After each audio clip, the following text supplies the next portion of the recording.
Das bringt mich nun zu der Geschichte, wo ein Junge aus der Schule kommt und sagt zu seinem Vater, wir haben jetzt Staatsbürgerkunde.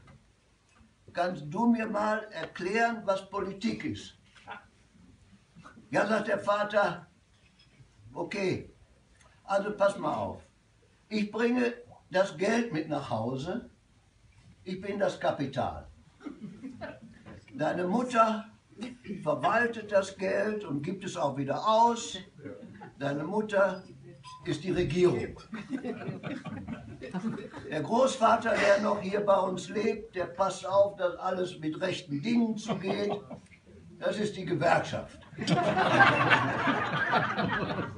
Und die Anna, die bei uns im Haushalt mithilft, das ist die Arbeiterklasse.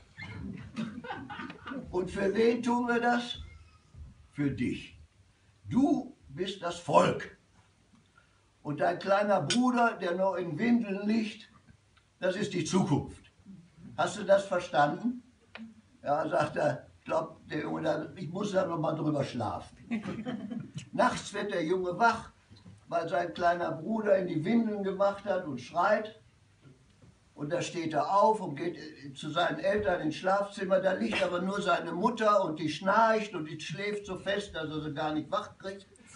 Also geht er zu Anna, vorsichtshalber, aber die liegt nur mit seinem Vater im Bett. Und der Großvater guckt von draußen noch durchs Fenster zu. Da hat er die Nase voll und geht wieder ins Bett und legt sich hin.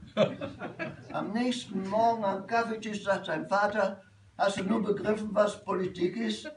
Sagt er, ja, das habe ich jetzt begriffen. Also, das Kapital missbraucht die Arbeiterklasse, die Gewerkschaft schaut zu und die Regierung schläft.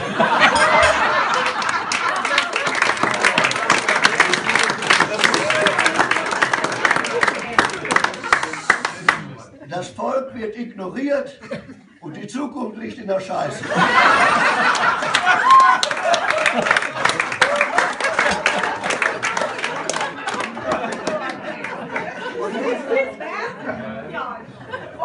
Und nun wünsche ich allen noch eine schöne Adventszeit.